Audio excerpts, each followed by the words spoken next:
Sur les réseaux sociaux, j'ai parfois l'impression que c'est la course au cavalier modèle, au propriétaire idéal.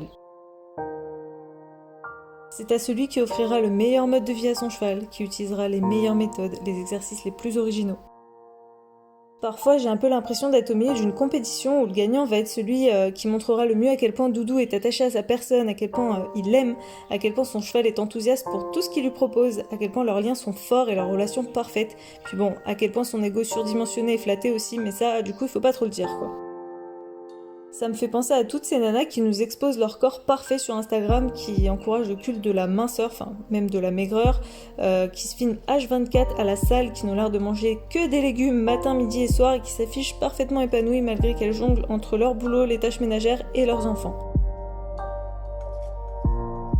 Mais est-ce que vous vous êtes déjà demandé, en réalité, combien ont réellement la vie qu'elles nous montrent ? Combien de chevaux ont réellement tout le respect, toute la bienveillance que leur cavalier leur porte soi-disant ? J'ai juste envie de dire qu'on s'en fout. On s'en fout parce que les autres c'est les autres et que s'ils ne sont pas honnêtes avec eux-mêmes, c'est leur problème, pas le nôtre. Par contre, ce qui est super important de retenir, c'est qu'on a le droit de ne pas être parfait. On a le devoir de ne pas être parfait. On a le droit de ne pas réussir à motiver Caramel à faire ce qu'on lui propose, de ne pas toujours être au top, comme Caramel a le droit de ne pas toujours être au top non plus ou motivé.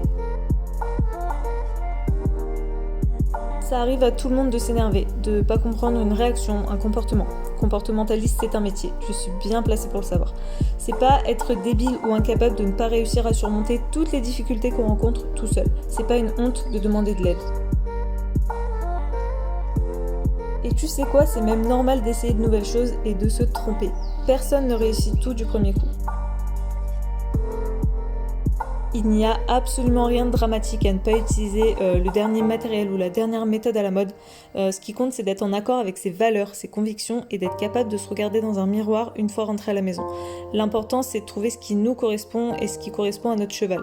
Et puis, de toute façon, honnêtement, s'enfermer dans une méthode, c'est pas du tout une bonne idée. La clé, c'est de savoir garder l'esprit ouvert sur ce qui nous entoure. Alors, si tu rentres pas dans le moule, t'as tout compris. Donc non, ce n'est pas grave si Tartampion n'arrive pas à chaque fois au grand galop pour t'accueillir quand tu arrives à la pension. Au contraire, ça veut dire qu'il se sent bien là où il est. Après, attention, s'il te fuit, c'est carrément autre chose. J'ai conscience que c'est difficile d'avoir confiance en soi quand ce qu'on voit chez les autres a l'air parfait. Mais déjà d'une, ce n'est qu'une illusion. On a tous des moments de faiblesse, des hauts, des bas. Une déconnexion, ça arrive à tout le monde. Perdre patience aussi. Et de deux, on est tous différents. On n'a pas tous les mêmes objectifs, les mêmes caractères, les mêmes vécus, les mêmes croyances. Donc forcément, on ne peut pas prétendre aux mêmes choses que les autres. On n'a pas le droit de culpabiliser sous prétexte que les autres font mieux que nous.